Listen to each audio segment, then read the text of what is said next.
ഊട്ടിയിലായിരുന്നു ഞങ്ങൾ താമസിച്ചത്. അപ്പോൾ ഊട്ടിയിൽ വന്നപ്പോൾ അപ്പോൾ ഞാനും അമ്മയെല്ലാം കൂടി കാണാൻ പോയി.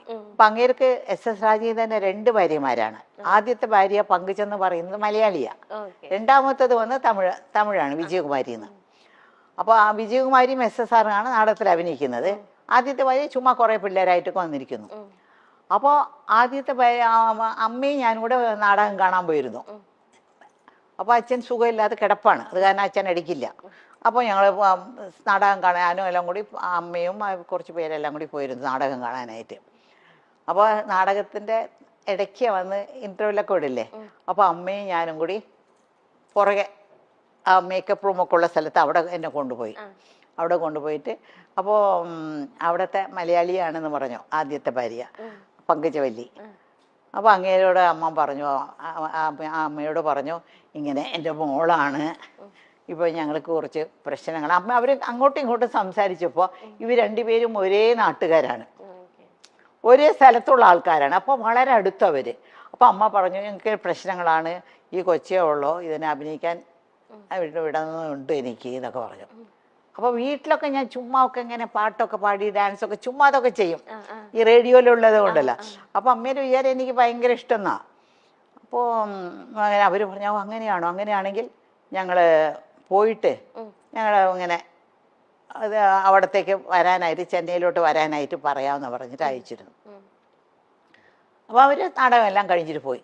അവിടെ പോയിട്ട് ഒരാഴ്ചക്കകം ഞങ്ങൾക്ക് അവിടെ നിന്ന് ടിക്കറ്റും വരാനുള്ള ഡേറ്റും ഇന്ന സ്ഥലത്ത് വരണം എന്നൊക്കെ പറഞ്ഞ് അവർ വിളിച്ചു പറഞ്ഞ് ടിക്കറ്റൊക്കെ അയച്ചിരുന്നു. അങ്ങനെയാണ് ഞങ്ങൾ മെഡ്രാസിൽ, ഞാനും എൻ്റെ അമ്മയും മാത്രമായിട്ട് മെഡ്രാസിൽ വരുന്നത്. അപ്പോൾ ഞങ്ങളുടെ വീട്ടിൽ കുറേ പിള്ളേരുണ്ടല്ലോ, അമ്മ എൻ്റെ കൂടെ നിൽക്കാനൊക്കില്ല. അപ്പോൾ എന്നെ വന്ന് SS രാജീവൻ്റെ പങ്കജവല്ലി ചേച്ചിയുടെ അടുത്ത്, ആ അമ്മയുടെ അടുത്ത് എന്നെ വിട്ടിട്ട് കുറേ പിള്ളേരുടെ കൂടെ ഞാനൊരു കൊച്ചായിട്ട് അവിടെ നിന്നു. അപ്പോൾ അവർ ഒരു ഡ്രാമ അവരൊരു ഡ്രാമ. അപ്പോൾ അപ്പോഴേക്കും ഈ വിജയകുമാരി എന്ന് പറഞ്ഞ ഒരു പ്രഗ്നൻ്റ് ആയിരുന്നു. അപ്പോൾ അവർക്ക് അവരുടെ റോൾ അഭിനയിക്കാനായിട്ട്, ഹീറോയിൻ തന്നെയാണ്, അവരുടെ റോൾ അഭിനയിക്കാനായിട്ട് എന്നെ എല്ലാം കെട്ടി 13 വയസ്സ് എത്ര വലുതുണ്ടാവും, കെട്ടിയൊക്കെ ശരിയാക്കി. പക്ഷെ പൊക്കം ഉണ്ടായിരുന്നു, കാരണം ഞാൻ രക്ഷപ്പെട്ടു, ഇത്രയും തന്നെ പൊക്കം. അപ്പോൾ അങ്ങനെ നാടകത്തിൽ അഭിനയിച്ചു. റിഹേഴ്സലൊക്കെ കഴിഞ്ഞ് അവർ വീട്ടിൽ തന്നെ റിഹേഴ്സലൊക്കെ കഴിഞ്ഞ് അവർ ഒരു നാടകം, ഫസ്റ്റ് ഡ്രാമ.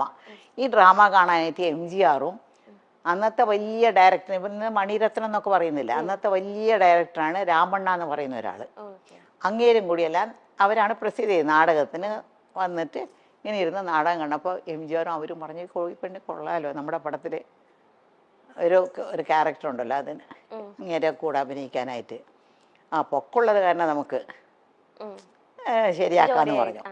അങ്ങനെയാണ് അവർ ഞങ്ങളോടെല്ലാം സംസാരിക്കുന്നത്. പിന്നെ സംസാരിക്കുന്നതൊക്കെ അവർക്കൊരു കമ്പനിയുണ്ട്, SS രാജീവന് ഒരു സിനിമ കമ്പനിയുണ്ട്. ആ കമ്പനി ആ മാനേജറോടാണ് സംസാരിക്കുന്നത്. അപ്പോൾ അവിടെ സംസാരിച്ചപ്പോൾ എനിക്ക് 3 വർഷത്തിൻ്റെ കോൺട്രാക്റ്റ് കിട്ടും.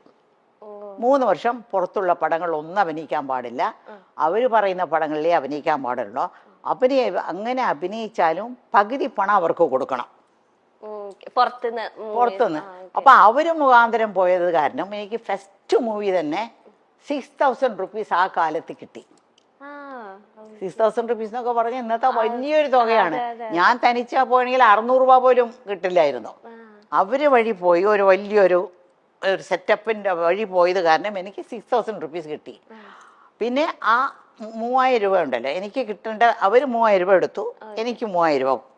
ഞങ്ങൾക്ക് അമ്മയുടെ, എനിക്കൊന്നും അറിയില്ല ഇതൊക്കെ. അമ്മയാണ് കഴുത്തിടുന്നത്, ഞാൻ മേജറല്ലല്ലോ, കഴുത്തിടുന്നു മേടിക്കുന്നു ഒക്കെ അമ്മയാണ്. അപ്പം ഞാൻ അമ്മയോട് ചോദിച്ചേ, എനിക്കൊരു ആഗ്രഹമുണ്ട്, എനിക്ക് എന്തെങ്കിലും തരണം, ഇതിൽ നിന്ന് എന്തെങ്കിലും തരണം എന്ന് പറഞ്ഞു. അമ്മ പറഞ്ഞു ശരിയെന്ന് പറഞ്ഞു, ഒരു 50 രൂപ എടുത്തു കൊടുത്തു, എനിക്ക് തന്നു. ഞാൻ ഉടനെ കടയ്ക്ക് പോയിട്ട് ഒരു ഗ്രേപ്പ് വാട്ടർ മേടിച്ചു. ഗ്രേപ്പ് വാട്ടർ എന്നറിയാമോ, ഈ പിള്ളേർക്കൊക്കെ വയറ്റുവേദനയൊക്കെ വന്നാൽ ഒരു മധുരമുള്ള സാധനം കുറച്ചായിട്ട് ഇങ്ങനെ കൊടുക്കും. ഒരു ചെറിയ ടീസ്പൂൺ, ഒരു 1/2 ടീസ്പൂൺ കൊടുക്കും. വയറ്റുവേദന വന്ന് പിള്ളേർ കരയുമ്പോഴേ, കൊച്ചു പിള്ളേർ. അപ്പോൾ ഞങ്ങളെ വീട്ടിൽ എപ്പോഴും ഗ്രേപ്പ് വാട്ടർ ഉണ്ടാവും, പക്ഷെ ഞങ്ങൾക്കെല്ലാം തരത്തില്ല, ഏറ്റവും അവസാനത്തെ കൊച്ചിനെ കിട്ടത്തുള്ളത്. അപ്പോൾ ഞാൻ ആ സ്പൂൺ എടുത്ത് നക്കി നോക്കുമ്പോൾ എന്തൊരു മധുരമാണെന്നൊക്കെ തോന്നുന്നു എനിക്ക്. ആദ്യമായിട്ട് എൻ്റെ കാശിൽ ഞാൻ മേടിച്ച ഒരു ഗ്രേപ്പ് വാട്ടർ ബോട്ടിലായിരുന്നു. എന്നിട്ട് ഇത്രയും വലിയൊരു ബോട്ടിൽ 50 രൂപയ്ക്ക് കിട്ടി. അത് എടുത്ത് ഇങ്ങ് കുടിച്ചു കുടിച്ചു കുടിച്ചു കുടിച്ചു. ആരും ഈ പിള്ളേരൊക്കെ കണ്ടാൽ കിട്ടില്ലല്ലോ, ഒരു വാതിലിന്റെ പുറകെ പോയി നിന്ന് കുടിക്കുന്നത്. പകുതി കഴിച്ചപ്പോൾ അതിലൊരു ലഹരിയുണ്ട് ആ ഗ്രേപ്പ് വാട്ടറിൽ. പകുതി കഴിച്ചപ്പോൾ തന്നെ എനിക്ക് ഒരു മാരിയായി, മത്ത് പിടിച്ച് തലയൊക്കെ ഒരു മാരിയായി. ഞാൻ പറഞ്ഞു അയ്യോ മതി മതി എന്ന് വിചാരിച്ചിട്ട് പുറത്ത് വന്നിട്ട് ബാക്കിയുള്ളതെല്ലാം അവർക്കെല്ലാം കൊടുത്തു. അതാണ് എൻ്റെ ആദ്യത്തെ ശമ്പളത്തിൽ ഞാൻ ആദ്യം മേടിച്ചൊരു സാധനം. എനിക്കൊന്നും ഇത് അമ്മ എവിടെയും പറയുന്നത് ഞാൻ കേട്ടിട്ടേ. ഇപ്പം അമ്മ പറഞ്ഞു ചെന്നൈയിലേക്ക് അമ്മേനെ ആ ഒരു ചേച്ചിയുടെ അടുത്ത് ആക്കിയിട്ട് അമ്മ പോയി. അപ്പം 13 വയസ്സേ ഉള്ളൂ. അപ്പം അമ്മയ്ക്ക് ഇങ്ങനെ ഒറ്റപ്പെടൽ ഇങ്ങനെ അനുഭവിച്ചു? ഒരു പുതിയ സ്ഥലം ഒറ്റപ്പെടൽ അനുഭവിച്ചില്ല. കാരണം ഞാൻ പോയി താമസിക്കുന്നത് പങ്കുചക്കാരെ വീട്ടില്. അവിടെ അവർക്കും കുറേ പിള്ളേരുണ്ട്. ഇന്ന് വരയ്ക്കും അവരൊക്കെ എൻ്റെ ഭയങ്കര ക്ലോസ് ആണ് അവരെല്ലാം. അവർ 4 ആമക്കളും ഒരു പെണ്ണും. പിന്നെ അവരുടെ ഫാമിലിയിൽ ഒരു ചാക്ക് അരി എന്ന് പറഞ്ഞാൽ അന്നൊക്കെ 100 കിലോ ആണ്. ആ ഒരു ചാക്ക് അരിയാണ് അവർ വീട്ടിൽ ദിവസം ഉണ്ടാക്കുന്നത്. അത്രയും പേര് അവരുടെ വീട്ടിലൊന്ന് ഊണ് കഴിക്കും. ആര് വന്നാലും പോയാലും അവർ വീട്ടിലും ഉണ്ടാവും. MGR പറഞ്ഞ് കേട്ടിട്ടില്ല, MGR വീട്ടിൽ ആര് പോയാലും ഊണ് കഴിച്ചിട്ടേ വിടുള്ളൂ. അതുപോലെ SS രാജേന്ദ്രൻ്റെ വീട്ടിൽ ആര് പോയാലും അവർ ഊണ് കഴിച്ചിട്ടേ പോകാവൂ. ഒരു ചാക്കരി. അപ്പൊ എത്ര പേരുണ്ടാവണം. അത് കാരണം ഒറ്റപ്പെടലേ ഇല്ല എനിക്ക്. കളിച്ചും ചിരിച്ചും ചിരിച്ചൊക്കെ അങ്ങനെ നടക്കും. അതിനിടയ്ക്കാണ് ഈ പാസം പടത്തിന് പോയി. അങ്ങനെ പോയപ്പോൾ പിന്നെ അപ്പോഴാണ് പാസത്തിൻ്റെ ഇത് ആദ്യത്തെ ദിവസം ആ നാടകത്തിലൊന്ന് ആലോചിച്ച് നോക്ക്. ആദ്യത്തെ നാടകത്തിൽ തന്നെ എനിക്ക് MGRന്റെ പടം കിട്ടി. അപ്പോൾ MGR ഷൂട്ടിംഗ് ആണ്. വാഹിനി വിജയ എന്ന് പറഞ്ഞ വലിയ സ്റ്റുഡിയോ ഉണ്ട് അവിടെ. ആ സ്റ്റുഡിയോയിലാണ് ഷൂട്ടിംഗ് നടക്കുന്നത്. അപ്പോൾ ഷൂട്ടിംഗ് നടക്കുമ്പോൾ ഞാൻ ആദ്യത്തെ ഷൂട്ടിംഗ് തന്നെ ഞാൻ വന്ന് വിളമ്പും, ചോറിങ്ങനെ വിളമ്പും. അതിന് കാര്യം മറന്നുപോയി. അതായത് ആ ആദ്യത്തെ ഷൂട്ടിങ്ങിൽ തന്നെ അത് 2 ഭാഷയിലെടുക്കുന്നത്, തെലുങ്കിലും തമിഴിലും. ഇപ്പോൾ ഒക്കെ ഒരു പടം ഇപ്പോൾ മണിച്ചിത്രത്താഴ് എടുത്തുകൂടെ നല്ലതുപോലെ ഓടിയ പിന്നെയാണ് അവിടെ മുത്തു എന്ന് പറഞ്ഞെടുത്തത്. അത് വേറെ ദിവസം നല്ല ഓടിയ. അത് അന്നത്തെ അങ്ങനെയല്ല. NTR എന്ന് പറഞ്ഞാൽ അവിടുത്തെ ഏറ്റവും വലിയ തെലുങ്കിലെ ഹീറോ ആണ്. MGR ഇവിടെ തമിഴ്നാട്ടിലെ വലിയ ഹീറോ ആണ്. NTRന്റെ പേരായിട്ട് ശാരദ, നമ്മുടെ ശാരദയില്ലേ, ആ ശാരദയും ഞാൻ MGRന്റെ പേരായിട്ട്. ഇപ്പോൾ ആദ്യം ഒരു ഷോട്ട് ഞാൻ അഭിനയിച്ച് പോയിട്ട് കഴിഞ്ഞ പിന്നെ ഞാനും MGR വന്നിരിക്കും. ആ ലൈറ്റപ്പ് ഇങ്ങനെ 2 പേരും ആ ലൈറ്റപ്പിൽ തന്നെ അവർ 2 പേരും അഭിനയിക്കും. വേറെ ലൈറ്റപ്പോ വേറെ ദിവസമോ വേറെ സെറ്റല്ല, ആ സെയിം സെറ്റ് സെയിം ലൈറ്റപ്പിൽ ഓരോ ഷോട്ട് അങ്ങനെയാണ് എടുത്തുകൊണ്ടിരുന്നത്. എൻ്റെ ആദ്യത്തെ ഷോട്ട് എന്ന് വെച്ചാൽ MGRക്ക് ഞാൻ ചോറിങ്ങനെ വിളമ്പിയോണ്ട് അങ്ങേരെ ഒരു ചോറെടുത്ത് എൻ്റെ വായിൽ ഇങ്ങനെ വെച്ച് കൊടുക്കും. ഫസ്റ്റ് ഷോട്ട് അതാണ്. എൻ്റെ ജീവിതത്തിലെ ആദ്യത്തെ ഷോട്ടാണത്. അപ്പോൾ അത് അടുത്ത സെറ്റിൽ ഭാസ്കര മാസ്റ്റർ ഭാഗ്യജാതകം ഒരു പടം തുടങ്ങി. അപ്പോൾ സത്യ സാറും ഉണ്ട് അവിടെ. അപ്പോൾ ഭാസ്കര മാസ്റ്റർ സത്യ സാർ അടുത്ത സെറ്റിൽ ഒരു മലയാളി പെണ്ണ് അഭിനയിക്കുന്നുണ്ടെന്ന് പറഞ്ഞു. അത് തമിഴ് വരാതെ ഒരുപാട് പാടുപെടുന്നുണ്ട്. പക്ഷെ അങ്ങനെ പഠിപ്പിച്ചാണ് എടുത്തുകൊണ്ടിരിക്കുന്നത്. ആദ്യത്തെ ദിവസം അവർ 2 പേരും എൻ്റെ ഷൂട്ടിങ് കാണാൻ വന്നിട്ട് അവർക്ക് ഇഷ്ടപ്പെട്ടിട്ട് അവിടെ തന്നെ അമ്മയുണ്ടല്ലോ അവിടെ സംസാരിക്കാൻ, അമ്മയോട് സംസാരിച്ചിട്ട് ഇവിടെ ഒരു 5-6 ദിവസം ഷൂട്ടിംഗ് ഉണ്ടായിരുന്നു. ആ ഷൂട്ടിംഗ് കഴിഞ്ഞുകൊണ്ട് നേരെ ഞാൻ ബാക്കി ജാതകം അഭിനയിക്കാൻ വന്നു. ഇത് ആദ്യം തുടങ്ങിയാലും റിലീസായത് ആദ്യം ബാക്കി ജാതകമായിരുന്നു. ആക്ട് ചെയ്തത് തമിഴാണെങ്കിലും അതായിരുന്നു. ഇപ്പത്തെ പോലത്തെ വെച്ചിട്ടുണ്ടെങ്കിൽ ഇപ്പൊന്ന് വെച്ചാൽ പക്ക ഷീറ്റ് ഇട്ട് ഇത്ര ദിവസം ഒരു പടം അല്ലെങ്കിൽ എല്ലാം ഓർഗനൈസിങ് ആദ്യം തന്നെ വിസിറ്റ് ചെയ്യും പ്ലേസ് എവിടെയൊക്കെ ഷൂട്ട് ചെയ്യേണ്ടത്. അമ്മയുടെ ഒക്കെ കാലത്തെന്ന് വെച്ചിട്ടുണ്ടെങ്കിൽ ഒരു ബിൽഡിങ് അല്ലെങ്കിൽ ഒരു സ്പേസ് എടുത്തിട്ട് 3 ഫ്ലോർസ് അത് 3 വീടായിട്ട് സെറ്റ് ചെയ്യുക. അപ്പൊ ഒരു ഫ്ലോറിൽ നിന്ന് അടുത്ത ഫ്ലോറിലേക്ക് പോകുന്നത് അടുത്ത പടമാണ്.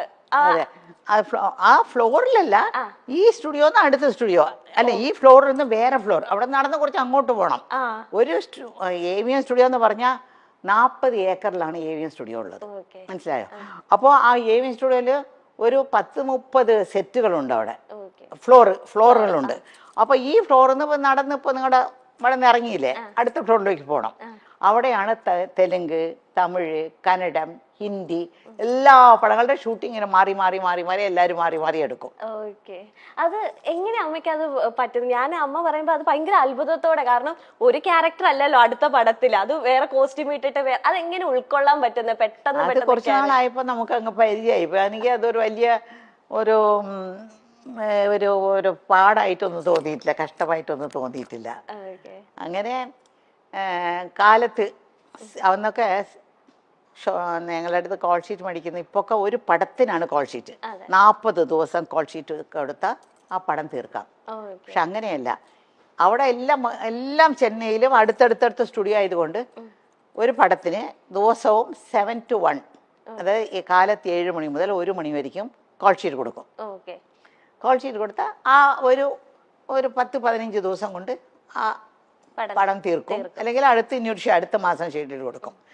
അത് കഴിഞ്ഞാൽ പിന്നെ ഉച്ചയ്ക്ക് 2 to 9 ഒന്നുണ്ട്, 2 മണി മുതൽ 9 മണി വരെയും ഷൂട്ടിംഗ് ഉണ്ട്. അങ്ങനെ ഒരു പടത്തിന് കൊടുക്കും. അത് ഒരു 10-15-20 ദിവസം കൊടുക്കും. പിന്നെ രാത്രി 10 to 2 എന്ന് പറഞ്ഞൊരു ഷൂട്ടിംഗ് ഉണ്ട്, 10 to 2. അത് വരയ്ക്കും. ചില തീർക്കാൻ പോകുന്ന പടങ്ങളുണ്ട്, അപ്പം 10 to 5 വർക്ക് ചെയ്യും. അപ്പോൾ ഇത് മൂന്നും കഴിഞ്ഞിട്ട് ഞാൻ മേക്കപ്പ് റൂമിൽ പോയി ഇങ്ങനെ പല്ലൊക്കെ തേച്ചിട്ട് വേറെ കാസ്റ്റ്യൂമൊക്കെ ഇട്ടിട്ടാണ് പോകുന്നത്. അടുത്ത ഇത് തന്നെ പിറ്റേ ദിവസം 7 to 1 പോകുന്നത്.